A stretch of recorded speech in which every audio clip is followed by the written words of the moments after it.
The coronavirus pandemic is fundamentally reshaping London's transport systems. Thousands of kilometres of new bike lanes have been built as the lockdown is eased. Now, experts are saying that the dominance of the car, well, it's being seriously challenged here for the first time in decades. Benji Haya with this report. It's taken a global pandemic, near-empty streets and one of the sunniest springs on record for Britons to fall back in love with the bicycle. As the lockdown put a brake on normal life, people in the UK sought an escape mechanism, and bike sales doubled in a matter of days. Deemed an essential service, many small independent stores, including the bike shop on the outskirts of London, were allowed to stay open. Demand here is through the roof. The phone rings off the hook and revenue is up 70% on recent years. Owner Malcolm Fryer says an exceptional few months has kept the business's wheels turning. Bike sales and interest in bikes and bike repairs has just exploded, and it's getting busier and busier. People come in. When it gets to 4 o'clock, we have to physically ask them to leave because it's that busy. I've never known anything like it. Across the country, customers are digging out old bikes and getting them repaired, or spending money on new ones. And Malcolm thinks there's no reason for that trend to slow down. People have now taken up cycling and think, actually, this is pretty good. This is good for my health, it's good for my finances, it's quicker to get around.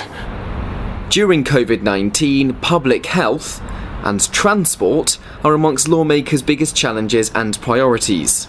Transport for London, the body responsible for the city's transit system, has been saddled with debt after income from fares plunged amid the lockdown, as tube journeys dropped from 4 million a day to just 200,000. But instead of encouraging passengers onto crowded trains and buses where physical distancing is impossible, there's been a push to sustain this cycling boom. On a bike in the outdoors, there's less chance of catching the virus in the short term. And in the longer term, this sort of exercise also helps reduce conditions like obesity, something that can put coronavirus patients at a greater risk. So campaigners are calling for immediate and sustained investment in infrastructure, like these segregated bike paths. We are seeing for the first time a pretty substantial uptake in the number of people cycling. My nervousness is that will not continue unless people feel safe cycling. And they won't feel safe cycling if the roads get busier and we don't make protected space available for them. London is already undergoing a transformation, with local authorities using millions of pounds of fresh funding to widen existing routes or rapidly create temporary ones, even on the capital's most prestigious roads. The famous Park Lane, now a bike lane.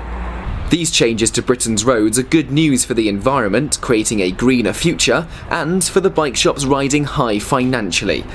They'll be hoping the UK gears up for a cycling revolution, and that commuting by bike becomes a mainstream activity long after this virus passes. Benji Haya, CNA, London.